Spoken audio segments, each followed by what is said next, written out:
All right, welcome everyone to Motivational Monday on Monday. What's the date? March 23rd. I'm going to talk about brain fog today, and I couldn't even remember the date. See? Here we go. I'm going to talk a little bit about the female brain, what happens. I'm going to give you some science. I'm going to try to give you some answers. Okay, but before we get started, make sure you grab a glass of water. You've all heard me say this before. Water ensures efficient electrical and chemical actions between the brain, the nervous system, and the sensory organs. This is what happens to your brain when it's dehydrated. So you'll see on this side, hydrated brain. You can see all the white, weird, wormy parts, you want to call them, the part that looks like our brain are nice and hydrated. And here you can see all of these black spaces because the brain actually shrinks when it's dehydrated. And even at 1%, this is 1 or 2% dehydration, we lose our cognitive function. So before I even start talking about brain fog, everyone, the first thing that you should always check is, am I hydrated? So make sure you have some water. All right, check in. Let me know how you're feeling. If you're watching the replay in the Facebook group the next day, check in, write it on a piece of paper. If you're with me live on the Zoom call, let me know in that chat box. How are you feeling on a scale of 1 to 10? The sun just came out here. It was snowing earlier today, and I always feel better when the sun is coming out. It's spring, but it doesn't feel like spring yet. Are you an 8? Are you a 9? Are you a 2? Are you a 3? We've got 8s. I'm going to give myself a 7.75. I had a nap this afternoon, which I'm pretty happy about. We've got some thumbs up. We've got busy day, but I'm feeling like it's a 9. That's nice. Okay, so we're all kind of 7s, 8s, and 9s. Many of us were at brain fitness class this morning, which was really great. I'm going to do a quick review for those of you that aren't members of Club Recreo and you want to know what brain fitness class is, or for those of you that just are members and simply couldn't make it. Here's our quote for today. You don't need more strength. You need tolerance. You need less tolerance for what drains you. Let me read it again because it's kind of a tricky one. You don't need more strength. You need less tolerance for what drains you. That means, why do we keep accepting what drains us? Right? Why do we keep saying, it's okay that this drains my energy, and then maybe complaining or worrying about other things? So I'm going to talk a little bit about that today. Okay, but quick review. Some of this we did this morning, but another really quick review because I want you to have all of this background information before I make my point. So I'm kind of I'm proving my point today. Okay, so I'm giving you all the I'm writing an essay. I'm giving you all the paragraphs first before we come to the conclusion. Okay, so the hippocampus. It's this small part inside our brain, in the very middle of our brain, shaped like a seahorse, right in the middle of our brain. And it's really critical for many cognitive processes, including memory encoding, memory consolidation. So that means taking the memory, processing it, and then putting it in the long-term memory banks. It also regulates our ability to learn, to understand, to comprehend the world around us, to problem solve, spatial navigating, which is where our body is in the world. And recent studies have also shown that there's 700 new brain cells produced in the hippocampus every day. 700 new neurons are birthed there every day. And most of these neurons, they don't survive because in their newborn state, they need a lot of support to survive and grow and become active members of our brain community. But there are things we can do to make sure they survive. Okay? The other thing is, studies are directly correlating the size of your hippocampus to dementia. Okay, so a bigger hippocampus can protect us against dementia symptoms or memory loss symptoms in our 70s, 80s, and beyond. The hippocampus naturally shrinks as we age. The whole brain does, just like our body does. But we actually know things that we can do to make sure that we maintain it or that it doesn't shrink. Okay, things that shrink the hippocampus: stress, anxiety, untreated depression, obesity, uncontrolled diabetes, a sedentary lifestyle, eating junk food, concussions. And here's the big one, complaining. So ruminating, being an overwhelmed, being in a chronic state of stress, complaining, worrying, all of those things can shrink our hippocampus. Okay, that's one little bit of background I want you to know. Now let me talk about estrogen in the brain. Okay, so just keep in mind the hippocampus stuff, estrogen in the brain. So what estrogen does for our brain, it's called a neuroprotective hormone. So we all know what estrogen does, right? It tells us what our cycle is, right? But estrogen actually does a lot more than what is going on in our uterus, okay? So it's a neuroprotective hormone. And that means that it helps modulate brain function. It influences our mood, our memory, our cognition, and it regulates other neurotransmitters, in particular, dopamine and serotonin. Give me some emojis if you're having an aha moment. You're going, oh, is that what PMS is? Oh, is that what moodiness is? Oh, when I was pregnant, right? Because estrogen regulates dopamine and serotonin for us too. All right, so give me some comments or some thumbs up or some emojis. So it basically acts as a master regulator for our brain. The other thing that it does, so not only is it regulating our happiness hormones, our feel-good hormones, okay? It's also regulating how the brain metabolizes energy. And it's also supporting neuronal repair of neurons. So you've heard me say this before, our brain's tons of pathways, right? And if we use a different pathway to get to the same place, that allows our brain time to repair the potholes in those pathways from overuse, right? So our neurons need upkeep, right? So estrogen helps with upkeep of our neurons too, okay? There's a high concentration of receptors, of estrogen receptors in the hippocampus and the frontal lobes, okay? Hippocampus, it does all these things for memory, okay? And the frontal lobes is our circadian clock, sleep, motivation, our sense of consequence. Now, starting in perimenopause, our estrogen levels drop. So any of these things that I've just said, is anybody going, oh yeah, I remember when my dopamine and serotonin started dropping, or mood, or energy, or, okay? So starting in perimenopause, our estrogen levels drop. And that reduces the amount of energy available to our brain, okay? Because our brain, estrogen is helping our brain metabolize fuel to become energy. Okay, that's what I mean by energy metabolism. Okay, it's taking fuel, glucose, and turning it into energy for our brain. It's helping our brain do that. Okay, so estrogen levels drop. That reduces our brain energy and connectivity, because remember, it's helping repair neurons. And this is what causes the big word, right? Brain fog or forgetfulness. So can you look back, or maybe you're in it right now like I am, and you're going, oh my goodness, yes, there was a time where I was calling it like menopause brain or pregnancy brain, same thing. Like it can happen, right? Brain fog.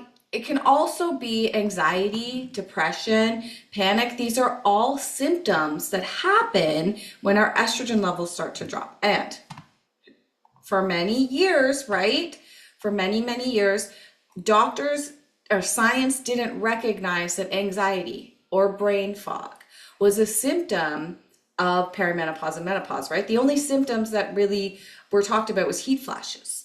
And we're so lucky now because there's so much studying going on saying, okay, here are some actual symptoms, because we're understanding more what estrogen does in the body.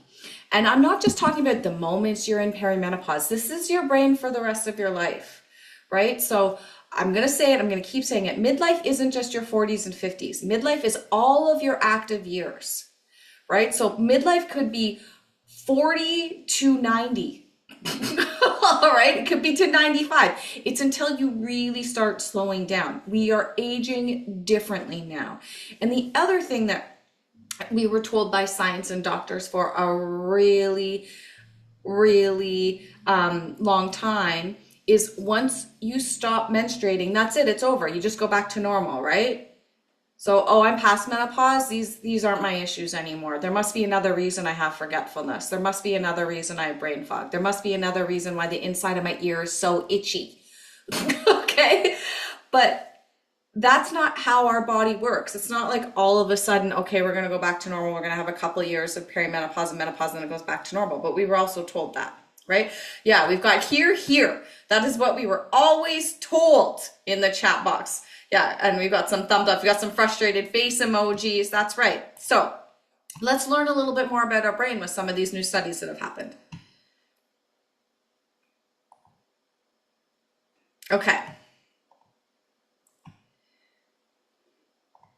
Okay, so when our estrogen levels start to drop, this can trigger two things in our brain.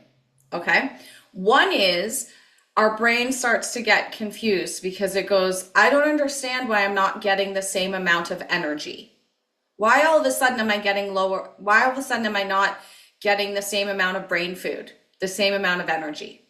And so the brain reacts by actually growing more estrogen receptors because it thinks, oh, maybe my receptors aren't pulling it in enough, but there must be enough estrogen there. I'm just not, I need to grow more receptors. So it's like a reactive response. The other thing that happens is called brain pruning. So remember here, neuronal repair. So then the brain goes, okay, I've grown more estrogen receptors, but I'm still not getting the same amount of energy I was before. So then it goes, okay, I am going to get rid of the neural pathways that aren't as important. I'm going to get rid of the extra, okay? It's called brain pruning, and it's a remodeling that happens for all women. This is pretty cool, okay? So if your first reaction is going, oh no, that means I'm losing brain cells. No, this is really cool. This is like a superpower that we have. This is when we get to kind of take our power back and take our strength back, okay?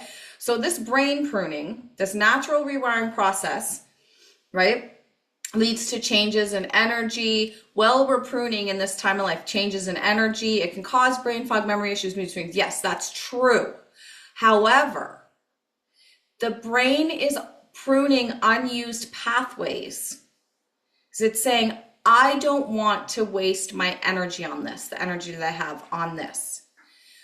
So from a mindset point of view, from an emotional health point of view, even from a physical movement point of view, you are getting clearer on what matters to you naturally. How cool is that? So did anybody find in their 40s, 50s, or 60s, they went through a phase where there was anxiety, and then there's usually a phase two where you start being more confident about certain things in your life that you maybe weren't confident about before. Saying no could be one. Knowing what you want, you become more clear on what you want, what your needs are, what you want. Maybe you want to travel more, right? You start to have these aha moments, and you start to feel more connected to yourself in some ways and disconnected to yourself in other ways with the brain fog and the memory loss. So there's like two things happening here with your brain changing. And I think they're powerful. Okay, so let's talk about it a little bit more. So I just want to give you a visual. So the white parts that you see are estrogen receptors. So here's a brain before menopause or perimenopause, and here's a brain after. That's how many more estrogen receptors your brain can grow when it's trying to figure out why it doesn't have as much energy.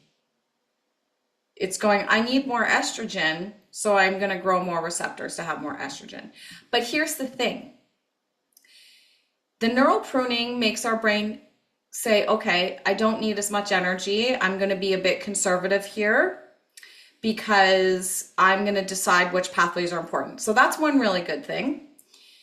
But another thing is that we can provide energy to the brain in other ways during this time. So I kind of led you here to get you to think, well, that's great. What are we going to do, Victoria? You're basically saying physiologically there's nothing we can do about it. Not true. All right. So what can we do about it? This is a bit of a review from this morning, but I want you to keep in mind, here's a bit more of information I want you to have before I give you some solutions. Okay? So complaining, worrying, overthinking, overanalyzing, over people pleasing, not focusing on yourself, these all fall under the same kind of umbrella. So research at Stanford has revealed that frequent complaining shrinks the hippocampus. So remember when I was telling you about the hippocampus? Okay. We want to make sure one of the things to fight this lack of estrogen and how it affects our brain is we want to make sure that we are growing our hippocampus, we're feeding our hippocampus, that it's not shrinking.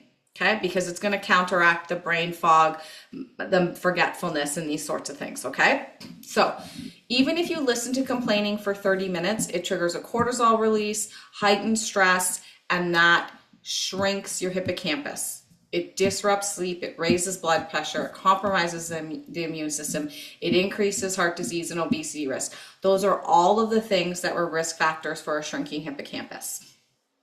All right.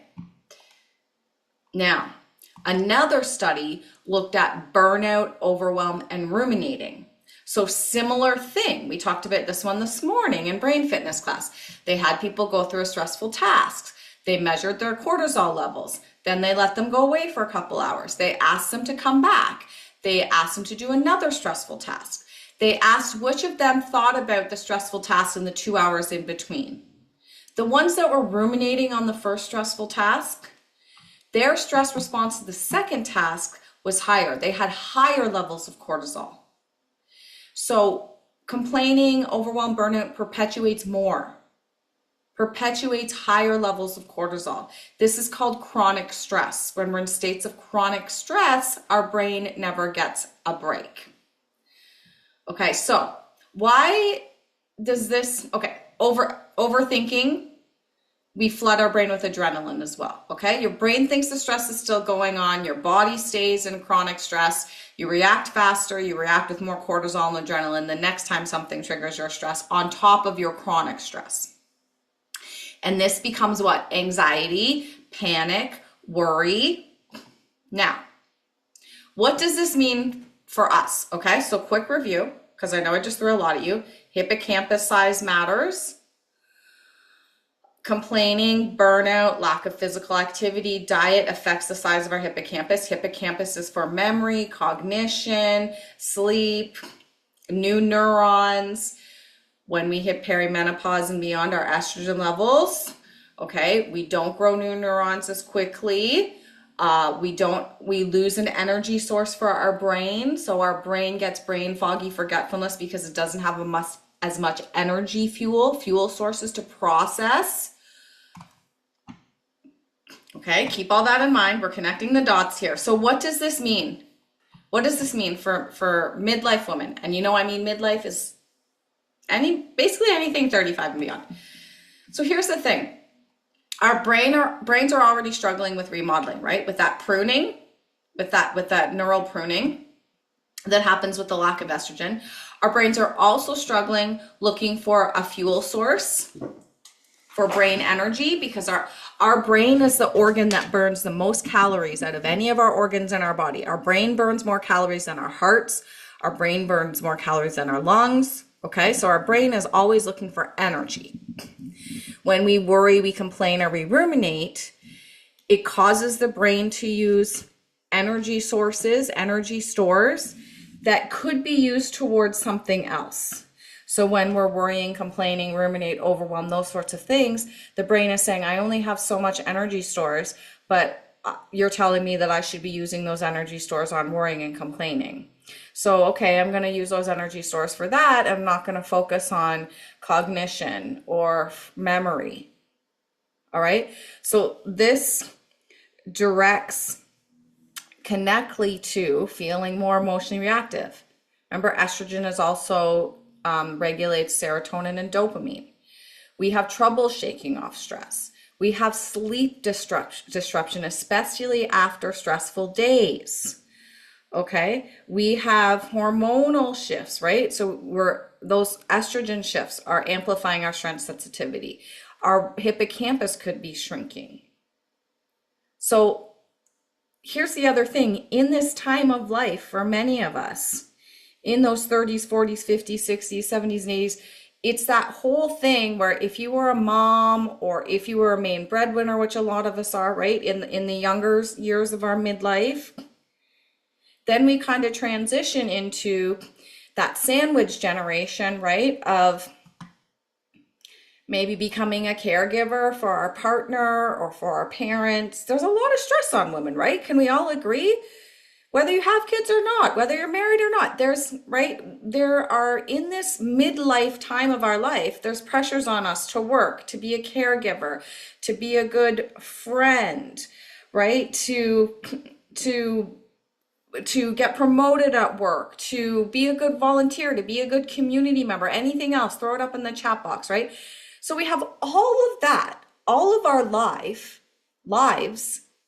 right? All of the just general pressure of our lives. And then on top of that, we start losing estrogen, and then our brain starts reacting differently. And this is what we tell ourselves, right? I guess this is what just getting older looks like. Hands up, thumbs up if you've said that to yourself. Or if you just say, well, I'm old, right? Well, I guess I'm just old. I guess this is what it looks like. But I want to push back on that because we have information, we have more knowledge now, and we have tools that we can use to push back on that, right? And understanding is incredibly important. Understanding. So I've given you all this information. So what can we do? And it's not going to be a surprise. I want to tell you this. You can look at this two ways. There is no magic pill, or there is a magic pill and we've known what it is all along. All right. So what can we do? First of all, we need to make a mindset shift, okay? We need to stop thinking that something is wrong with us and start asking the right question about what stage we're at and what's going on with us.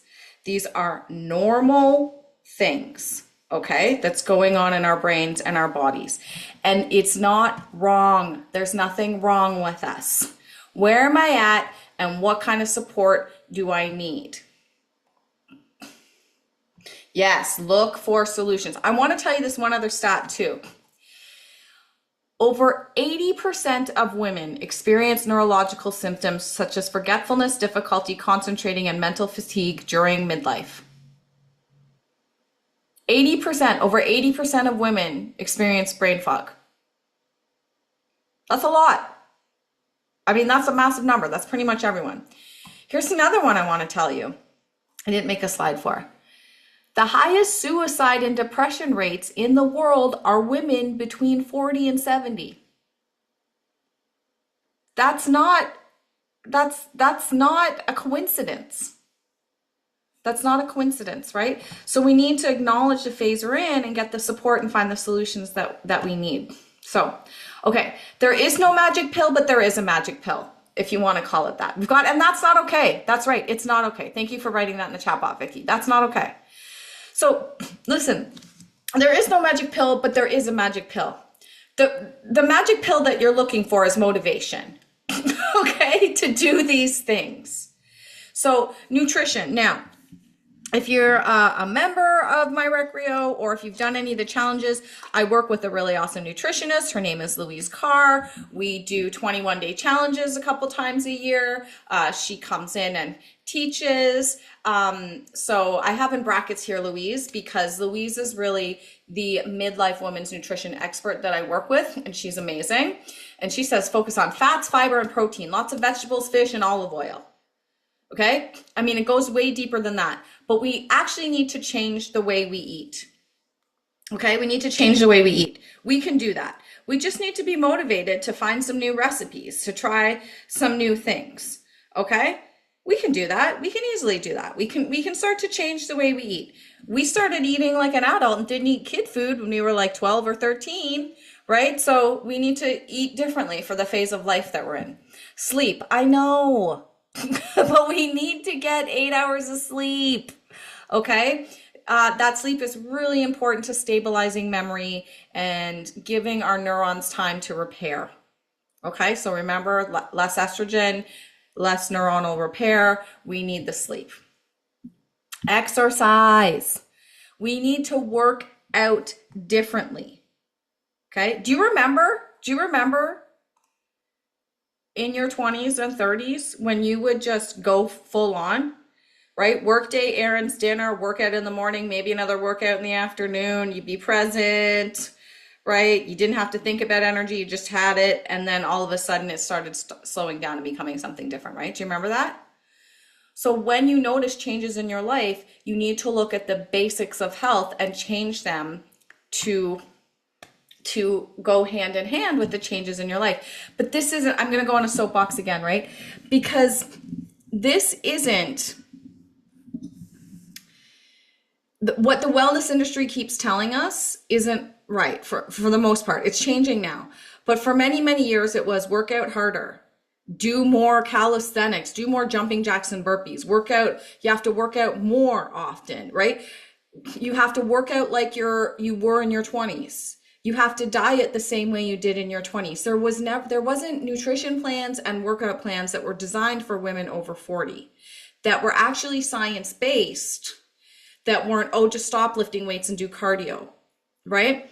So we need to find what works for us at the stage of life that we're in. We've got, yes, brain fog is also influenced by health issues. I would, if there's forgetfulness and other things going on too, nutrition can influence brain fog. There's so many other things. So yes, to that comment in the chat box too. Okay, so you always want to get checked if it's going on for a long amount of time. We've got, I started slowing down in my 40s. I had a nap this afternoon, everybody. I'm turning 45 in June, and I've been finding I've been having more afternoon naps lately. Right? So noticing and what can we do? Okay. So again, no magic pill, but here's some of the magic pills, depending on your mindset. Exercise, okay? When we exercise, the brain actually releases something called BDNF, and that helps with cognitive function. Now, I put this as medical management because I don't really know what else to call it right now, but hormone therapy, right? You can talk to your doctor about hormone therapy. And there's many different types and ways that you can get more estrogen back into your body. And I know many people that have tried, it's called HRT, hormone replacement therapy, and they found the brain fog goes away, or they're sleeping better, or the hot flashes, whatever it is, okay? But talk to your doctor, find out if it's right for you. And then the other one is supplements. And you guys have heard me say this many times before too. The one that I recommend first, but again, talk to your doctor, make sure it doesn't counteract if you're on any medications or anything, is creatine. And so there's been tons and tons of studies around creatine in the female brain recently, because what we realized, because we've never done studies on the female brain and creatine before, is that creatine can act as an energy metabolizer for the female brain. Creatine is something that our bodies produce already. However, we stop producing as much of it when we get older. Okay, creatine is what our bodies produce to give energy to our muscles, but studies are showing it also gives energy to our brain. It helps our brain metabolize energy the same way estrogen does.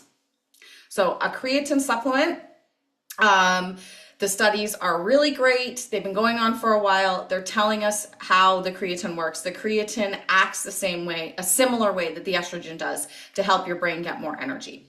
Okay, and there's other supplements you can do too, but again, that's a whole other workshop, and I'll get Louise to come in and talk to us again at some point, because Louise talks about food and supplements as well. And Louise tells me that the food that has the most amount of creatine in it, which I'll never do, is sardines. So if you want to try to get creatine out of food, eat lots of sardines.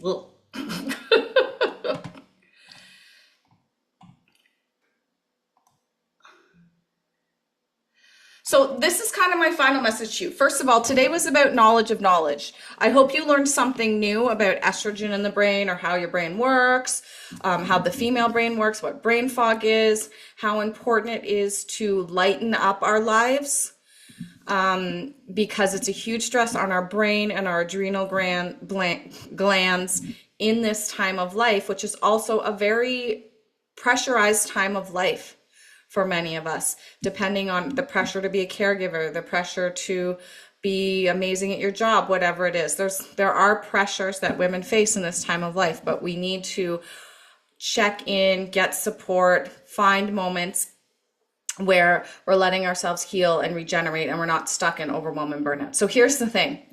Speaking of continually feeding ourselves overwhelm and burnout, or feeding ourselves the wrong food, like eating like we were in our 20s, or working out like we were in our 20s when our cells need a longer time to regenerate and recover after a workout so they can be stronger.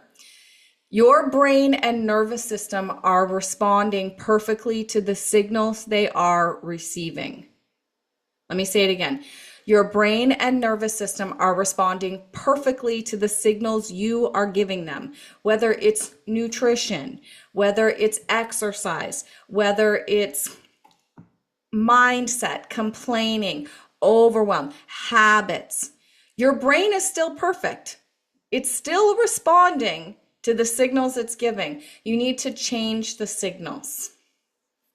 This is going to sound weird, but change the signals to be age appropriate.